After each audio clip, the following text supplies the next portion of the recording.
Eh bien, salut tout le monde, c'est Lucas, j'espère que vous allez bien. On se retrouve aujourd'hui dans une toute nouvelle vidéo dans laquelle je vais te parler de comment investir 500 euros.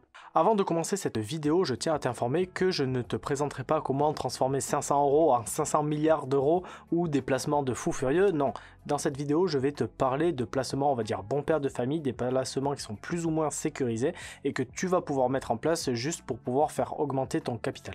La première chose que l'on va devoir connaître, ce sera de savoir si tu as 500 euros à investir d'un coup ou si c'est 500 euros à investir tous les mois. Pour être très honnête avec toi, si tu as 500 euros à investir, tu ne vas pas aller très loin. C'est toujours mieux que rien, mais tu ne vas pas pouvoir faire des folies. Il ne faut pas que tu rêves d'être multimillionnaire si tu as uniquement que 500 euros à investir. Si tu as juste 500 euros à investir aujourd'hui de suite, je pense que l'une des bonnes choses que tu pourrais faire, ce serait de les investir en te formant. Pour te former, tu pourrais acheter des livres ou même des formations en ligne sur tout plein de sujets qui t'intéressent. Ça peut être de l'immobilier, ça peut être de la bourse, des cryptos, du business sur internet, comment créer sa société, etc. Parce que je pense que ce sera la base et ce sera un fondement qui sera crucial pour toi pour la suite. Le deuxième, c'est d'essayer de mettre un petit peu plus d'argent de côté, histoire d'avoir un capital un peu plus gros pour pouvoir te lancer, quel que soit le domaine. Maintenant, si tu arrives à mettre 500 euros de côté tous les mois et que tu veux connaître le premier investissement que tu vas pouvoir faire avec ces 500 euros, mets-moi un gros pouce bleu et je te le dévoile de suite. Petite parenthèse avant d'attaquer ce premier point, je vais te donner plusieurs investissements, mais tu n'es pas obligé de mettre tout ton argent sur un seul investissement. Ce sera à toi de gérer ton patrimoine et à le diversifier comme il faut. Tu peux en mettre une moitié sur un investissement et une autre moitié sur un autre par exemple. De toute manière, ne t'inquiète pas, à la fin de la vidéo, je te donnerai un exemple de diversification de comment moi personnellement j'investirai ces 500 euros par mois. D'après moi, la première chose qui pourrait être bien à mettre en place, c'est de faire un investissement immobilier. L'immobilier, c'est une valeur qui est sûre et c'est le placement préféré des Français. C'est pour ça que si tu arrives à avoir des comptes qui sont propres et à mettre de l'argent tous les mois de côté sans te louper, tu auras la chance de pouvoir faire ce que l'on appelle un crédit bancaire.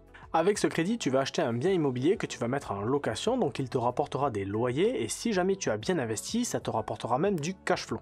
Donc là, avec l'immobilier, ce qui va se passer, c'est que si tu investis comme il faut et que tu as du cash flow, tes loyers ils vont couvrir ton crédit et ça va t'amortir du capital. Et si tu as du cash flow, ça veut dire que les 500 euros que tu avais à investir tous les mois, tu les as toujours parce que tu as tes loyers qui recouvrent toutes tes dépenses. Et si jamais tu n'as qu'un petit capital de 500 ou 1000 ou 2000 euros, tu pourras quand même investir dans l'immobilier en passant par des applications qui te permettront d'investir sur des appartements sans être propriétaire. Maintenant, si tu n'es pas fan d'immobilier ou alors si tu as réussi à faire un investissement immobilier qui te rapporte de l'argent, tu vas pouvoir te constituer ce que l'on appelle un portefeuille boursier. Pour cela, la stratégie que je te recommande, c'est de faire une stratégie de DCA. Si tu ne sais pas ce que c'est le DCA, c'est une stratégie où tu vas investir tous les mois la même somme d'argent sur le même actif. Et si jamais tu veux investir en bourse, ce que je te conseille qui est, on va dire, le plus sécurisé et le moins dangereux, c'est d'investir sur ce que l'on appelle des ETF. Un ETF, c'est un panier qui regroupe énormément d'actions et en fait, ça te permet d'être plus sécurisé parce que s'il y a une action qui chute et qui se casse la gueule, et bien en fait, ce sera juste un tout petit pourcentage de ton panier d'actions. C'est pour ça que il y a beaucoup de personnes qui font des stratégies sur du très long terme avec les ETF parce que c'est vraiment le plus sécurisé. Les ETF, en fait, si tu veux, c'est juste un panier d'actions et c'est quelque chose qui va te permettre de réduire la volatilité de ton portefeuille. En gros, si tu as un ETF sur le S&P 500, tu auras dans ton panier d'actions 500 sociétés. Ça veut dire que s'il y a une de ces sociétés qui se crache et qui fait de mauvais résultats, par exemple, tu seras beaucoup moins impacté que si tu avais acheté une action de cette société. Donc si tu es nouveau et que tu n'as pas bien compris, je te résume, il va falloir que tu fasses du DCA sur des ETF. En gros, tous les mois, tu vas mettre la même somme d'argent sur un panier d'actions. Si jamais tu es un petit peu plus courageux et que tu cherches un petit peu plus de rendement que la bourse, tu pourrais essayer de te positionner sur les crypto-monnaies. Avec les cryptos, tu auras deux manières différentes d'investir. La première stratégie que tu vas pouvoir mettre en place, c'est celle du DCA. En fait, c'est exactement comme la bourse. Tu vas acheter tous les mois la même valeur d'un même actif. Personnellement, je fais moi dans ma stratégie d'investissement du DCA sur du Bitcoin et de l'Ethereum parce que ce sont les deux plus grosses crypto-monnaies et je pense que ce sont les deux cryptos les plus stables. La seconde stratégie que tu vas pouvoir mettre en place avec les cryptos, ce sera de faire du stacking. Si tu ne sais pas ce que c'est le stacking, c'est le fait de bloquer des crypto-monnaies sur une plateforme pendant un certain nombre de temps et tu vas toucher des intérêts pour ça. C'est un petit peu comme si tu mettais de l'argent sur un compte en banque qui était bloqué pendant un certain nombre de temps et plutôt que d'avoir un rendement de 0,5% comme sur un PEA, tu auras peut-être un rendement de 2 ou de 3%. Si tu arrives à combiner ces deux stratégies, tu auras une volatilité qui sera vraiment moins forte grâce au DCA et en plus de ça, même si la crypto baisse un tout petit peu, tu toucheras quand même des intérêts avec le stacking. Pour rester toujours dans l'univers de bourse et de crypto, tu auras aussi la possibilité de faire ce que l'on appelle du trading.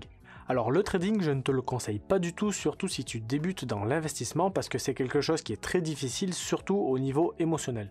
Si jamais par contre tu veux vraiment te lancer dans du trading et que tu aimes ça et que tu adores ça, le premier conseil que je puisse te donner, c'est d'essayer de commencer avec un compte de démonstration. Pour faire très rapide, un compte de démonstration, ce sera un compte virtuel sur lequel tu auras peut-être 100 000 $ ou 100 000 € et tu vas pouvoir commencer à trader et à mettre tes stratégies en place grâce à ce compte de démonstration. Et si jamais tu ne veux pas passer par ce compte de démonstration que je te conseille quand même vivement, tu peux aussi pendant 1 ou 2 ou 3 mois te créer un petit capital pour ton trading et en fait tu vas commencer à trader sur les marchés boursiers avec cet argent-là. Alors maintenant que l'on a vu les investissements que tu vas pouvoir faire avec 500 € par mois, je vais te donner un exemple de comment moi je gérerai ces 500 € par mois. Bien évidemment, tout ce que tu entendras dans cette vidéo relève que de mon avis personnel, je ne suis pas du tout conseiller financier, donc tout ce que je te dis ce ne sont pas des conseils en investissement, c'est uniquement ce que moi je pense par rapport à mes stratégies, par rapport à ma situation professionnelle et par rapport à mes objectifs. Donc, si j'avais 500 € à investir tous les mois, la première chose que je ferais, ce serait de me créer un dossier solide avec du capital afin de pouvoir faire un crédit immobilier comme je t'en ai parlé en tout début de la vidéo pour pouvoir avoir des loyers qui rentrent et pouvoir amortir mon bien grâce à ces loyers. Bien évidemment, il y a énormément d'autres choses à mettre en place avant de commencer à vouloir acheter un bien immobilier, comme se créer un fonds de sécurité, etc. Mais tout ça, dans notre exemple, on va dire que tu l'as déjà fait et que tu as déjà tous tes comptes qui sont carrés et propres. Donc, la première chose que je ferais, ce serait d'acheter un bien immobilier afin de toucher des loyers. Maintenant, même si tu as investi dans l'immobilier, si jamais tu as du cash flow et que tu as fait un bon investissement, tu es censé avoir toujours tes 500 € pour investir tous les mois.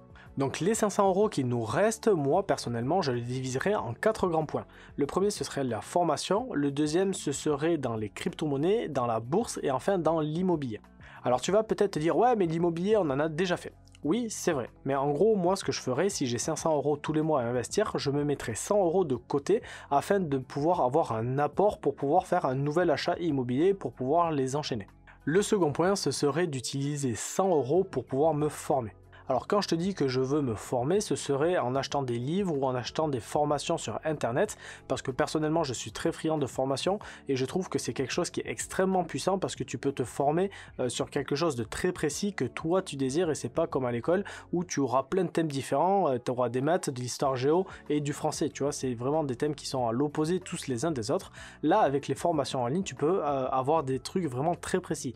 Tu veux faire du marchand de biens en immobilier, tu peux te former sur le marchand de biens. Tu veux avoir des formations sur la rénovation, tu peux avoir des formations sur la rénovation.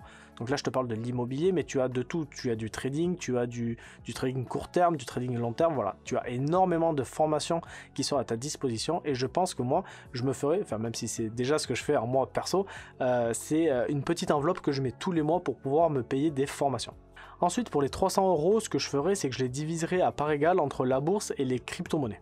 Bien entendu, les cryptos sont un peu plus risqués que la bourse parce qu'on ne sait pas trop où est-ce que ça va aller, on ne connaît pas trop la législation et tout ça, mais personnellement, je préfère prendre des risques tant que je suis jeune et que je peux me permettre de perdre de l'argent plutôt que le jour où j'aurai des gamins et que j'aurai de vraies responsabilités. Donc nous voilà déjà à la fin de cette vidéo, j'espère qu'elle t'aura plu. Si c'est le cas, n'hésite pas à me mettre un gros pouce bleu. Pour toi, c'est pas grand chose, c'est juste un petit clic, mais pour moi, ça me soutient énormément et ça fait très plaisir. Merci beaucoup.